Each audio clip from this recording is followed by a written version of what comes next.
à tous et bienvenue dans votre émission Parole d'entrepreneur. Aujourd'hui, j'ai le grand plaisir de recevoir sur ce plateau Claude Rath, directeur de l'hôtel Napoléon, un hôtel quelque peu mythique à cause du nom qu'il porte et aussi parce qu'il a hébergé plusieurs célébrités comme Ernest Hemingway, Salvador Dali et Joséphine Baker. Mais qu'est-ce qui est devenu cet hôtel au nom prestigieux? Comment s'organise-t-il pour affronter la crise sanitaire? Enfin, cet hôtel si emblématique a-t-il été approché par des acheteurs chinois? On en parle tout de suite avec Claude Rath, directeur de l'hôtel Napoléon. Claude Rath, bonjour. Bonjour Camille. Merci d'être venu jusqu'à nous. Alors, est-ce que vous pouvez, pour commencer, nous raconter l'histoire de cet hôtel emblématique? Bon, on va commencer par le début. L'histoire emblématique de cet hôtel, c'est déjà une histoire familiale. Donc on va déjà remonter dans le temps, en début de dans les années 1920. Un homme d'affaires russe qui travaillait à l'époque pour le tsar de Russie était venu en France pour des affaires. Et au moment qu'il devait terminer ses affaires, il y a eu la révolution russe qui a explosé, malheureusement. C'est la question que j'allais vous poser. Voilà, et c'est à ce moment-là qu'il a décidé de ne plus retourner en Russie et il a eu l'opportunité de racheter l'hôtel. Il a racheté l'hôtel et finalement, en ayant rencontré son épouse, sa jeune épouse française, en gros, il a offert l'hôtel à son épouse pour qu'elle le gère. Donc ce monsieur... C'est une histoire d'amour en fait. C'est une histoire d'amour, c'est une histoire vraie. C'est un hôtel qui est dans la famille depuis ce temps-là, depuis 1928. Jusqu'à présent, Jusqu'à présent, c'est toujours la même famille. Donc aujourd'hui, le monsieur... Donc un hôtel centenaire. Il est un hôtel centenaire. On va d'ailleurs fêter les 100 ans dans à peine 8 ans.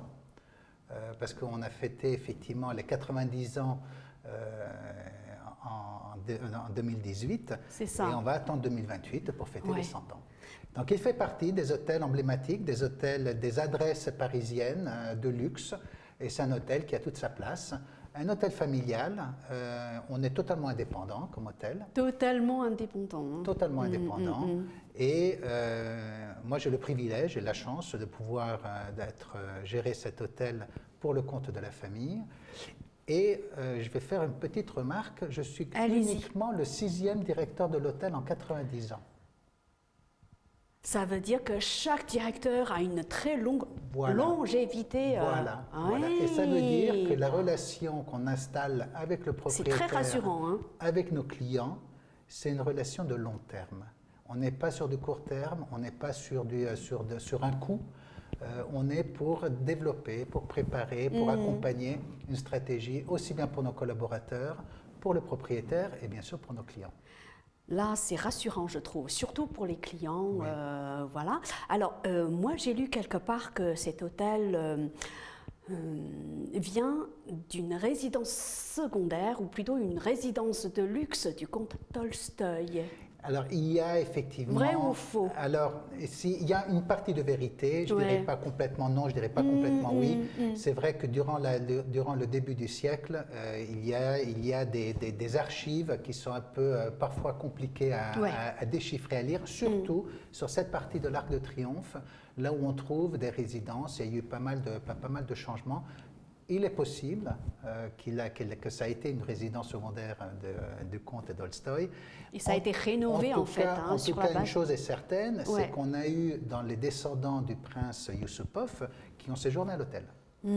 Parce qu'ils étaient en relation justement avec cette famille et ce monsieur d'origine russe qui continue à entretenir des relations commerciales entre la France et la Russie. Et pourquoi ça s'appelle l'hôtel Napoléon? Alors c'est un génie, ça a été un coup de génie de la part du propriétaire.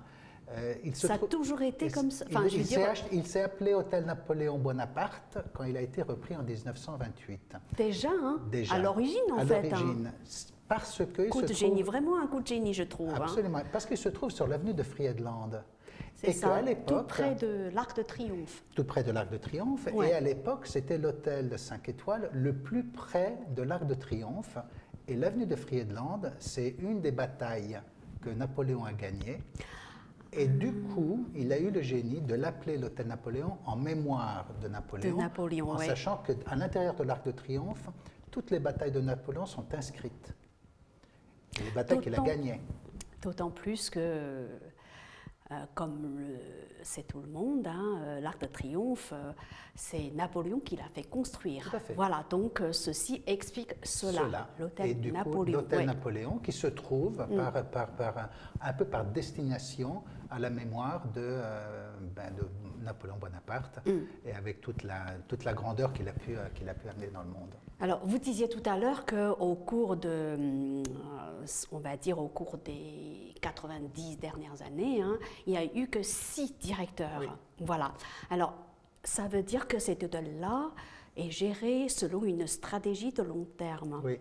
Bien. Tout à fait. Alors, quelle est votre stratégie de long terme? Ma stratégie de long terme va déjà être celle d'accompagner la famille propriétaire dans leur vie en tant que propriétaire et actionnaire. Donc, comme toutes les familles, il faut anticiper, il faut préparer la succession des événements, parce qu'on n'est pas éternel, malheureusement. Donc, il faut que les choses se préparent dans le temps. Par rapport à notre clientèle et par rapport à notre équipe, parce qu'on va parler bien évidemment, l'ADN et la force de cet hôtel résident dans la capacité des équipes à satisfaire un client depuis de nombreuses années. Et d'ailleurs, à cet égard, moi je fais partie des jeunes de l'hôtel. Parce que mes équipes, il y en a qui sont dans l'hôtel depuis 27 ans, depuis 25 ans, et ce sont des personnes qui font le ciment et qui sont vraiment la partie plus importante. Le socle, notamment vis-à-vis du client, notamment vis-à-vis de cette capacité de pouvoir dévoiler un service à la française, un service de qualité, tout en restant ce côté familial qui nous est très précieux. Ouais. Et donc ma stratégie à long terme est très simple, c'est de continuer de préserver cet esprit familial. Moi personnellement, j'ai longuement travaillé pour les chaînes hôtelières internationales. J'imagine, hein. Vous n'êtes pas là par hasard. Hein. C'est gentil. J'étais souvent à l'étranger. Je reviens dans mon propre pays, dans un cadre d'un établissement qui a une valeur sentimentale, une valeur économique, qui a une valeur comme vous le disiez, rassurante. Il faut qu'on puisse la perpétuer. On est dans un monde qui va beaucoup trop vite à certains sujets, et notamment dans le sujet des relations humaines et des relations avec l'autre, il est important de préserver cette continuité. Mais comment préserver cette continuité, notamment au niveau des relations humaines, alors qu'on vit dans un monde qui va trop vite? Voilà, comment? C'est un enjeu qui est extrêmement complexe. Je pense que le fait d'avoir cette indépendance de groupes internationaux... L'indépendance déjà, oui. Et donc l'indépendance d'esprit. C'est ça. Vous n'êtes pas tributaire par exemple, des actionnaires... des financiers, cotés en bourse, voilà, oui. Voilà. Donc ça, on a cette solidité. On a dans notre esprit une intemporalité. C'est-à-dire que quand vous voyez que vous allez sur le site internet de l'hôtel, qui est très bien fait aujourd'hui parce qu'on a entre autres mis en place une capacité pour le client de visiter l'hôtel de manière virtuelle. Donc quand vous êtes sur le site, il y a un petit emblème. Donc l'adresse c'est www.hotelnapoleon.com. D'accord. Une fois que vous êtes sur le site, hein, vous pouvez cliquer sur un onglet et qui vous amène et qui vous conduit dans une visite virtuelle de l'hôtel. Et les photos de cette visite virtuelle, elles ont été faites il y a 6 mois. Donc on voit l'hôtel d'aujourd'hui. On ne l'a pas caché, on ne l'a pas retravaillé, c'est de l'actualité et on le met à jour.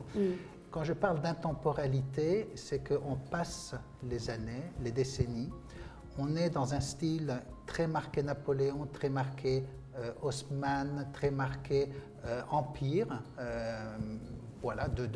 dans sa décoration, dans son style. On est côté théâtral qu'on pouvait avoir. On commence à le moderniser tout en respectant ses codes et ses particularités, parce que c'est ce qui plaît à notre clientèle internationale. Ben justement. on a voulu préserver le fait que quand on arrive à l'hôtel Napoléon, on est en France. On est en France. On raconte l'histoire de France. Est-ce que ça nous ramène à l'époque napoléonienne? Ça nous ramène en quelque sorte à l'époque napoléonienne. Moi-même, comme vous voyez, hein, j'ai mon petit trésor que j'ai acheté quand je suis arrivé à l'hôtel, pour la simple raison que quand je vais sur les marchés, on va peut-être oublier comment je m'appelle, mais on va savoir où je travaille. Et je trouve que c'est une manière totalement différente d'incarner le métier qu'on fait. Bon, c'est vrai que je le porte comme gimmick et comme un peu une manière assez rigolote et assez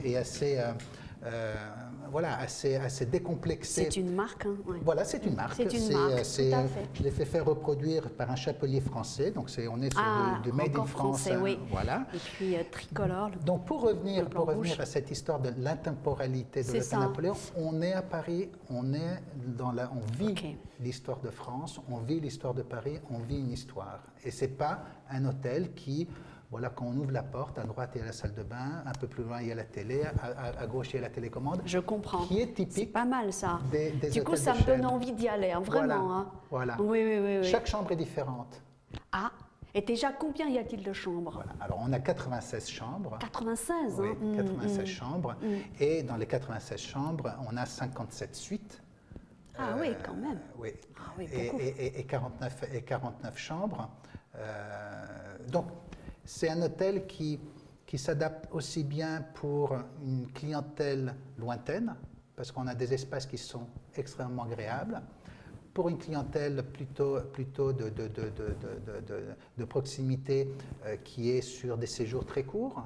Donc là, il dispose d'une chambre qui fait partie des détails standards des chambres parisiennes. Donc voilà, on a une offre qui peut s'adapter aussi bien à notre clientèle lointaine que proche. Justement, votre clientèle, elle est plutôt internationale ou plutôt parisienne? Alors, on a deux aspects. Deux aspects. Le côté hébergement, donc les chambres, c'est plutôt international. International. Hein. Ils viennent de quel pays, par exemple? Déjà, alors je vais faire une petite parenthèse. L'activité hôtelière parisienne dépend aujourd'hui au niveau tourisme à 30%, 25-30% du marché américain, étant le premier marché de visiteurs à Paris. Étant 30%, Paris, on est sur à peu près 30%. Ensuite, c'est la première nationalité de visiteurs parisiens. Ensuite, on a des nationalités qui sont les top 5. C'est-à-dire parmi les Asiatiques, le continent asiatique, on a les Chinois, bien entendu. Il y a encore 20 ans, on avait les Japonais qui étaient venus en force. Ils viennent plus? Si, ils continuent à venir, mais c'est une clientèle qui évolue, qui change. C'est vrai qu'on les voit moins quand même. On les voit moins. Pas comme dans les années 80, 90. Donc aujourd'hui, on a effectivement le fait que la société chinoise, elle ait évolué et que donc elle donne l'opportunité, disons, aux nouvelles couche sociale de pouvoir se déplacer, de pouvoir découvrir le monde, effectivement, nous, on fait partie des destinations qui sont prisées par les Chinois. On voit les Chinois arrivent en seconde position après les Américains en nombre, je dirais que les Américains, en ce qui nous concerne maintenant pour l'hôtel, les Américains restent la première nationalité. Et les Chinois, ils sont en deuxième, voire troisième. C'est déjà pas mal. Ce qui est déjà pas mal. Disons, on les calcule dans les top 5. D'accord. Voilà. Et les autres, c'est on a le Moyen-Orient. Moyen-Orient. On a le Moyen-Orient qui est fort. L'Angleterre, qui est nos voisins anglais qu'on apprécie beaucoup, l'île britannique, et donc ils viennent également. Et après, on travaille beaucoup sur historiquement, on avait une grosse clientèle mexicaine. Ah, mexicaine. Et pourquoi alors? Mexicain, parce qu'on a été parmi les premiers hôtels à démarcher le marché mexicain, je parle maintenant il y a 30 ans, et que donc on avait une belle réputation. En plus, il faut se rappeler de l'histoire de Napoléon avec le Mexique. Il y a toute une histoire et le Mexique passionnant, qui avait été offert, qui avait été donné suite à des batailles et suite à des enjeux géopolitiques de l'époque, le Mexique faisait partie de l'histoire de Napoléon. Et donc, quand on parle de Napoléon au Mexique, c'est évocateur. Ouais. Donc, on a eu les Mexicains, ils sont moins nombreux aujourd'hui, mais l'Amérique latine, bien entendu, est un continent qu'on ne sous-estime pas. Donc c'est un hôtel à la fois très parisien, très français dans sa tradition et aussi international de par sa clientèle. Sa clientèle. 90% de notre clientèle annuelle est étrangère. Ah oui. Et quand je dis étrangère, elle est principalement long courrier. Donc, américaine d'un côté, outre-Atlantique, asiatique de l'autre. Parmi l'Asie, on a effectivement la Chine qui est en très bonne position. On a un nouveau continent qui arrive sur Paris et que on est heureux d'accueillir, c'est le continent indien. Mais aujourd'hui, c'est définitivement les Chinois qui sont les plus présents au niveau touristique. Alors, avec un nom comme le vôtre, cet hôtel-là a dû attirer pas mal de célébrités. Est-ce que vous pouvez nous en citer quelques-unes? Alors, faites-nous rêver alors. Dans les célébrités, je vais donner quelques noms de célébrités. C'est ça. On parlait de Hemingway, on parlait du prince Yusupov, qui est certainement en relation avec la famille. Je parlais tout à l'heure de la famille propriétaire qui est d'origine russe. C'est ça. Donc il y a certainement une relation. On a eu Joséphine Baker qui était venue à l'hôtel. D'ailleurs, on a une de nos suites prestige qui s'appelle la suite Joséphine. Alors Joséphine Baker, mais également Joséphine Bonaparte. Joséphine Bonaparte, évidemment. Parce que bien évidemment, c'était la compagne de Napoléon. Et on a la suite impériale à l'honneur de Napoléon. Donc ça, c'est quelques personnalités qui peuvent évoquer. Après, on reste dans la discrétion qui est notre métier, de ne pas aller trop loin dans le tape à l'œil, dans le bling-bling, n'est-ce pas? Donc, on n'est pas dans le bling-bling, on n'est pas dans le tape à l'œil. Les clients qui viennent chez nous, c'est des clients qui souhaitent la discrétion. Rester discret, oui, évidemment. Et c'est important qu'on puisse leur rendre hommage de cette manière. Alors, à votre avis, quelles sont les caractéristiques qui vous distinguent des autres hôtels parisiens tout aussi prestigieux? Déjà, ce que je l'évoquais tout à l'heure, on a une histoire qui est une vraie histoire, C'est l'histoire, surtout. C'est son histoire, ouais. C'est son histoire, son équipe, son emplacement. C'est ça. L'emplacement de l'hôtel, il ne faut pas oublier, il est dans le quartier des Champs-Élysées. C'est ça. On n'est pas sur les Champs-Élysées, mais on est à 2 pas des Champs-Élysées. Ouais. Et donc, on a un client qui peut choisir d'aller sur les Champs-Élysées, qui est une avenue qui est magnifique, mais qui a deux gros défauts. Elle est très bruyante et il y a énormément de circulation. Ouais. Donc, pour un client qui cherche du calme, qui cherche la sérénité, qui cherche un apaisement à Paris, en venant chez nous, il traverse l'avenue de Friedland, il est sur les Champs-Élysées, il va faire son shopping, il va faire sa promenade, il va faire sa photo, il va faire plaisir à monsieur ou madame, et après il revient dans un endroit qui est extrêmement calme. Ouais. Et ça, c'est une de nos forces. Ouais. Vous avez beaucoup de force, beaucoup d'avantages quand même. Et le fait d'être un hôtel à taille humaine. C'est ça. On a, comme je vous le disais, on a 96 chambres, on a un restaurant, un bar qui a été... il y a un restaurant, tout à fait. Il y a un bar qui a été complètement rénové, qui a été créé d'ailleurs durant la période de la Covid et qu'on vient de réouvrir depuis le 31 août. Ouais.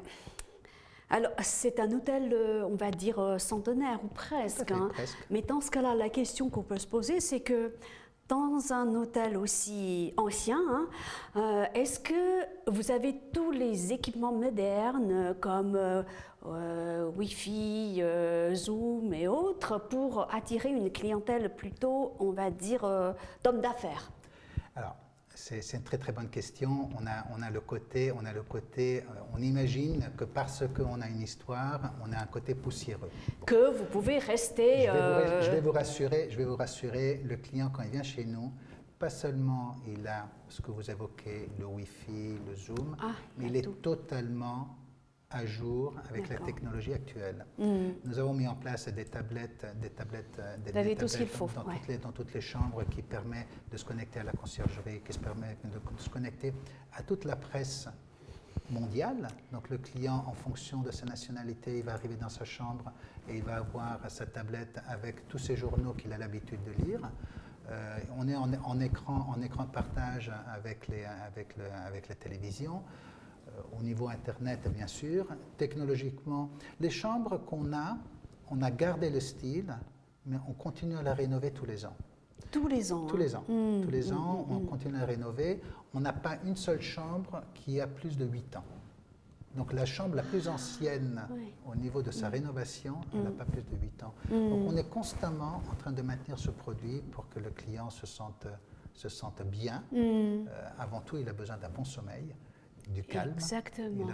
Il faut repartir à l'essentiel, ce que le client recherche. Il recherche du rêve, mais il a besoin d'être confort. Exactement. Alors, du coup, vous me faites penser à une autre question. Comment faites-vous pour connaître les besoins précis de votre clientèle? Est-ce que vous faites des sondages?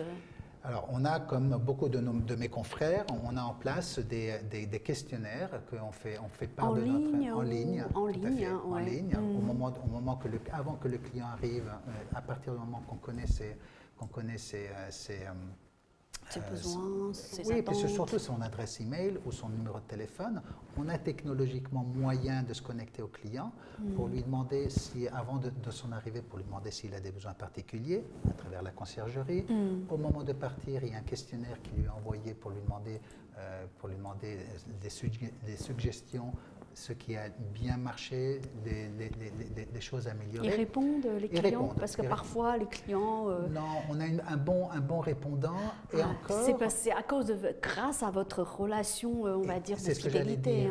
C'est ça qui est important. Et quand le client il est à l'hôtel, constamment, il y a des points de communication et de connexion avec les équipes.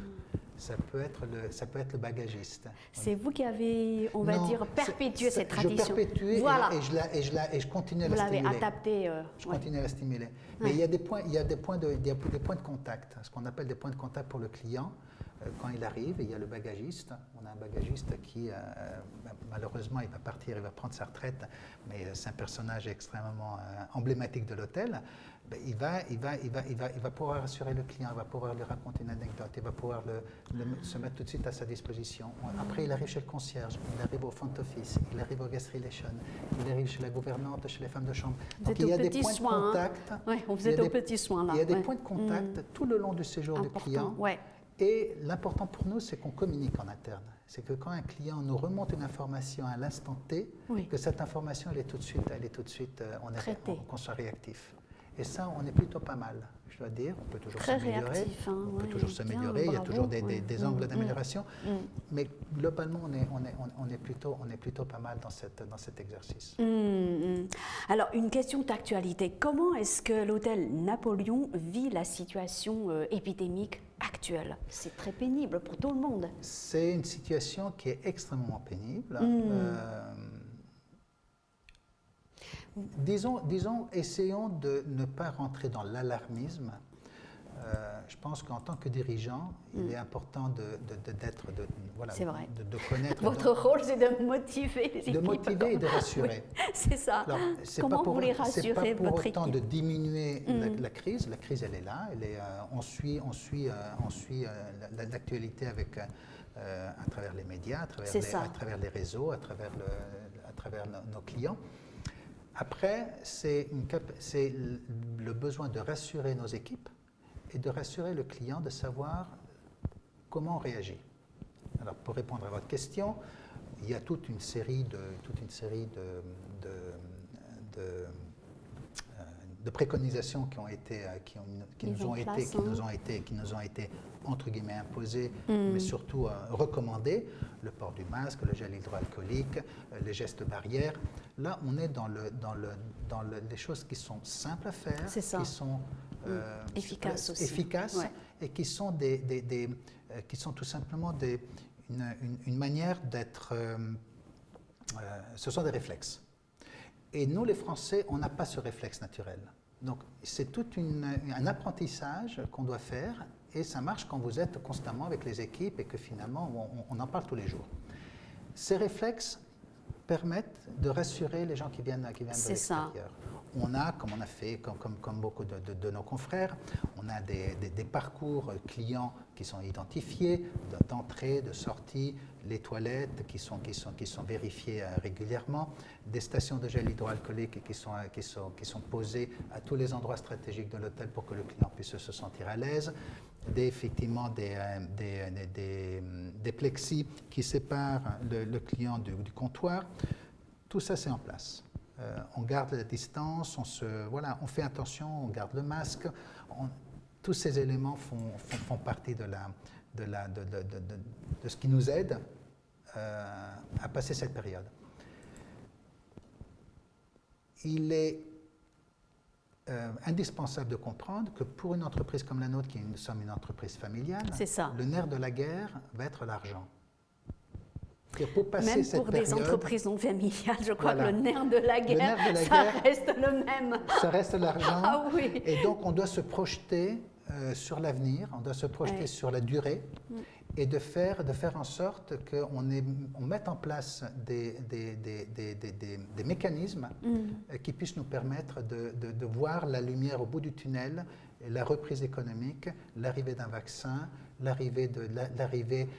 redémarrage de l'aérien au niveau intercontinental, le redémarrage d'une activité d'échange, parce qu'aujourd'hui on se retrouve, chaque continent est autosuffisant dans l'immédiateté des choses, l'Asie par elle-même, l'Europe par elle-même, le continent américain par lui-même, et on n'avait plus l'habitude de ça. On était dans une globalisation, dans une mondialisation. Voilà, maintenant, on attend tout simplement d'avoir de nouveau l'aérien qui reprend le pas. Et lorsqu'on nos gouvernants auront trouvé le fameux vaccin qu'on attend avec impatience, les choses vont se remettre en route. Il y aura une inertie de redémarrage qui va, en étant optimiste, entre 3 et 6 mois. Mais voilà, il faut attendre, il faut être patient. Et durant cette patience... Faire le dos rond, vous voulez dire? Il faut faire le dos rond, il faut être patient, et il faut s'occuper de ses équipes. Mais vous recevez quand même des clients? On est ouvert. Oui, d'accord. Aujourd'hui, on est ouvert. On n'a pas full. On a une dizaine, 10, 15 chambres par jour. Sur les 96, c'est pas énorme. Alors, on s'occupe très bien de nos clients, bien entendu. En attendant... Et tout à l'heure, je disais que l'hôtel Napoléon, il a le côté d'hébergement qui s'adresse à une clientèle internationale. C'est ça. Mais on a également la restauration et les salons. Clients de proximité. Clients de proximité, clients parisiennes, françaises. Et là, on travaille très bien avec nos soutiens parisiens, avec une clientèle très présente. On a la chance d'avoir une disposition de notre salle de restaurant qui permet les tables d'être bien espacées. C'est ça. Alors ça, c'est pas à cause de la Covid, c'est notre situation classique et que le client apprécie davantage. Donc pour vous, c'est d'autant plus facile de s'adapter à la situation actuelle. De nous adapter à la situation actuelle. Mais avant la crise sanitaire, est-ce que vous receviez beaucoup de touristes chinois, puisque c'est une population qui arrive en deuxième position après les Américains en termes de voyages touristiques? Touristique et affaires. On a les deux. On a une grosse clientèle d'affeccionados, une grosse clientèle clientèle qui revient, qui est fidèle à l'hôtel. Parmi ces clients, et en général, ce sont des clients qui viennent faire des affaires à Paris, qui ne viennent pas pour le tourisme, parce qu'ils viennent régulièrement. Parmi ces clients, on a quelques personnalités des affaires chinoises et qui nous permettent également d'avoir le bouche à oreille, qui est très important pour nous. C'est important, parfois c'est même plus efficace que la pub. Je vais même plus loin. Quand ma directrice commerciale, elle fait le démarchage en Chine, aussi bien à Pékin, à Beijing ou à Shanghai, on rencontre nos clients, c'est nos clients qui nous invitent pour nous mettre en relation avec leur réseau sur place. C'est très efficace. Donc c'est du donnant-donnant. C'est du donnant-donnant, effectivement. Et après, selon les périodes de l'année, on a plus ou moins une clientèle plus ou moins présente au niveau du continent chinois. C'est vrai qu'on est un hôtel qui a un certain standing et un prix de chambre qui est assez élevé. et qui donc s'adresse à J'imagine. une clientèle voilà, qui est plus... Haut de gamme.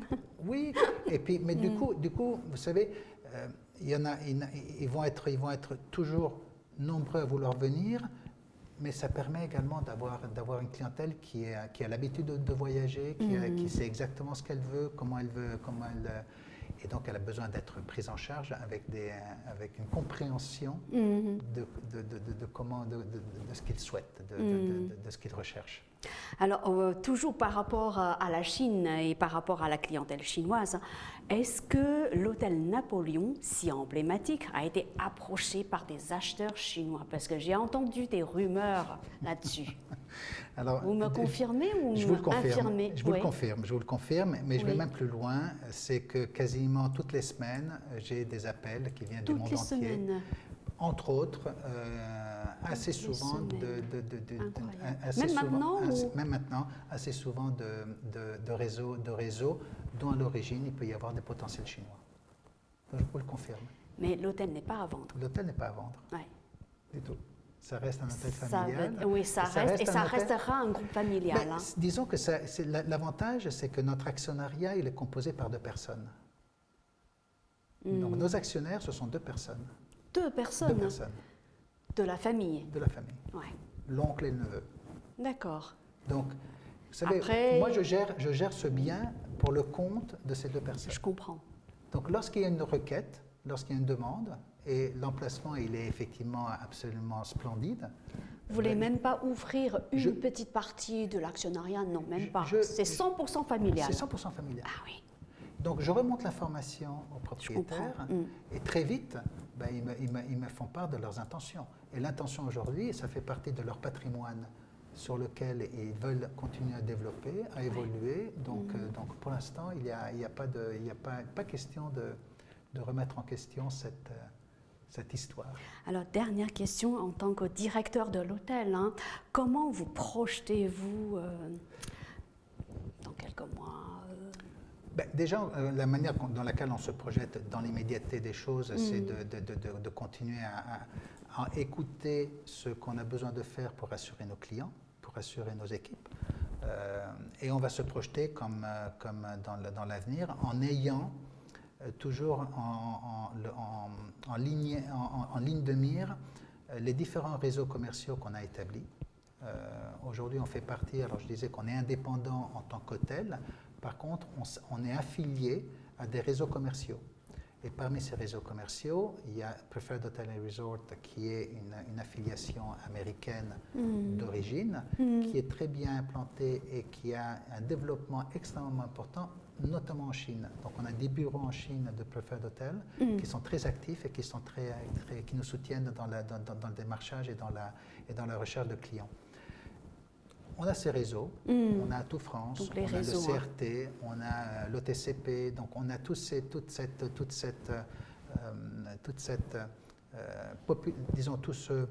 réseaux commerciaux et toute cette structure qui nous entoure, qui nous est indispensable pour justement continuer à être présent sur les salons, faire le tour du monde et continuer à porter la bonne parole de l'Hôtel Napoléon.